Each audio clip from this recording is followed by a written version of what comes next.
So your Mitsubishi popped a mysterious error code, and you're trying to figure out what's going on. Well, don't worry, you are in exactly the right place. We're going to break down one of the trickiest codes out there and give you a clear, step-by-step plan to get it fixed.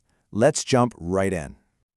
It always starts with this, doesn't it? That little glowing check engine light. It's so frustrating because it's so vague, but it is trying to tell you something really, really specific.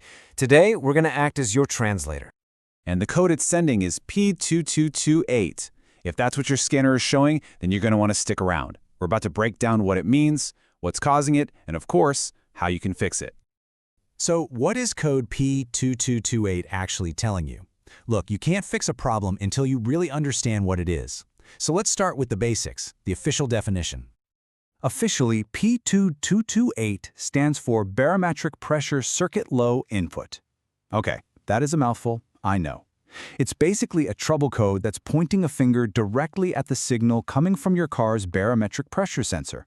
But what does that actually mean in the real world? Let's just translate that technical stuff into plain English. All this means is that your car's computer is getting a signal that makes it think it's way, way up in the mountains, even if you're parked at sea level. And honestly, that one simple idea is the key to figuring this whole thing out. And just how high are we talking?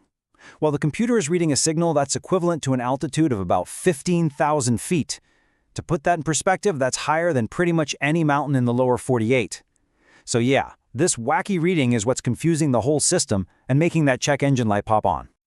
So you might be wondering, how does the car's computer even decide to show this specific code?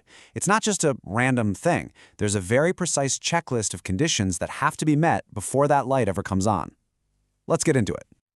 What's pretty amazing here is just how specific this is. Your car will only log this code if all of these things happen in order. The engine's running, the battery's got enough juice, and, here's the important part, the sensor sends that super low pressure signal for a solid 10 seconds. It's that sustained bad signal that tells the computer, okay, this isn't a glitch, it's a real problem. To really get what's going on, you just have to know the two main players. First, you've got the barometric sensor. Its only job is to measure the air pressure outside and report back. Then you have the brains of the operation, the ECM and PCM. These are the computers that take that data and run the engine. This error code, P2228, means the communication between the sensor and the brain has broken down. Okay, so now we know the what and the why. It's time to play detective. The good news is, we can narrow this whole problem down to just 4 main suspects. Let's investigate the most common causes for this error. Here they are, the usual suspects. The problem is almost guaranteed to be one of these 4 things: a simple vacuum leak, a sensor that's gone bad, or, and this is way less common, a failure in the car's computer modules, the PCM or the ECM. And this is really the part you've been waiting for.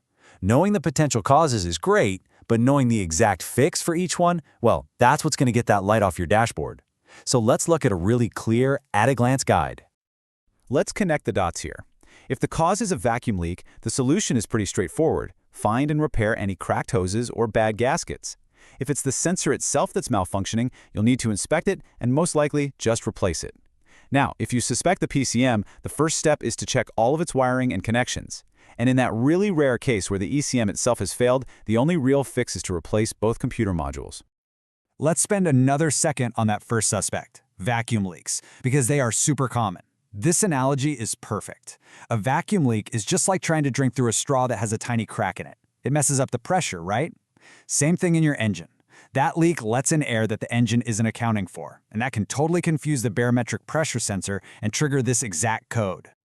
Okay, we have covered a ton of ground. We went from a confusing code to a lineup of suspects and their solutions.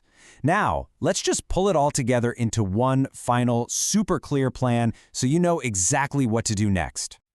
Here it is, your step-by-step action plan. Step 1, you've already done it by being here. You now understand the code. Step 2, and this is so important, start by inspecting for vacuum leaks.